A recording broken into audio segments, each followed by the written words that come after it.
Hey coin collectors, and welcome to another joint video between the Big D coin channel and DC Coin World, and this is DC of course, and we're looking at some Kentucky quarters from the year 2001. Don't be fooled by the 1792 on there.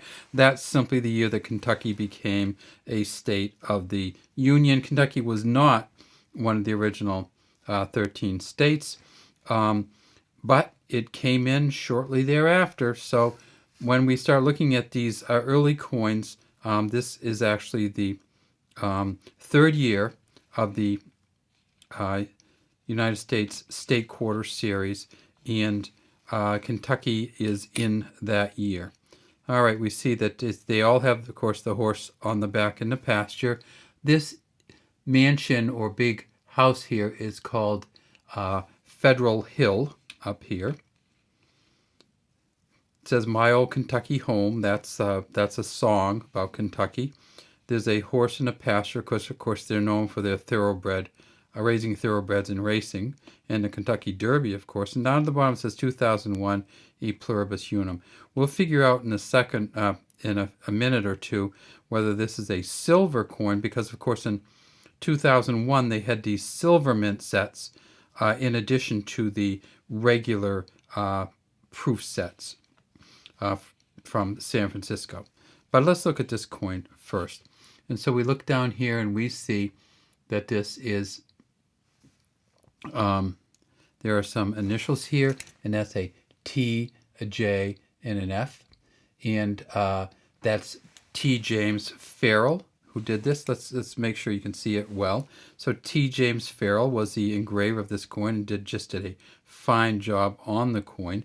We tip it up and we see that it is, again, copper. There are 119 of these reeds in the edge. We tip it over to the front and we see it's from the Philadelphia Mint. And they made a lot of these coins, so it's really hard to get a valuable one. But if you are looking to get a valuable one, the way to do it is to get it in just incredible shape. So if you can find an MS69, which when you start talking about 69, you're not going to, MS69, you're not going to be finding a lot of coins. But there's an MS69 sold for $2,585, $2,585 in 2017 at Heritage Auctions. There are 30-something MS68s, and that's 68 out of 70 total. But in terms of the MS69, we're not talking about anywhere near as many.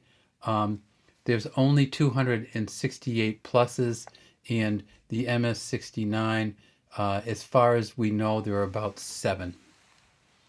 The 7 that we know of, and that's so they're in between $2,000 and $3,000.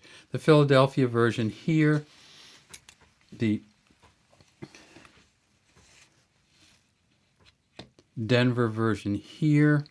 If we flip this over, we see that this is, of course, the San Francisco version. And let's flip it up on its edge and see whether it's silver or not. It's pretty easy to tell, right? Just flip it up on its edge. You see the copper. You know that this is a copper, nickel-clad copper from the San Francisco Mint in the regular mint proof set, not the silver proof set. Now you can also tell just by weighing them, because the copper, nickel-clad copper weigh 5.67 grams, and the silver weigh 6.2 grams. And that's because the silver is 90% silver. The copper, nickel-clad copper is 75% copper, 25% nickel, which apparently weighs less than silver. Now, if you are looking for these, try to get it in as good a condition as you can. You notice that this, you'll always be able to tell this is a proof version because they actually do a different buffing on the head to make it stand out. But if you can find one of these in a really shiny, unused version without all these scratches, that would be a very, very valuable coin. How many did they make? Well, they made a few 100 million of each of them.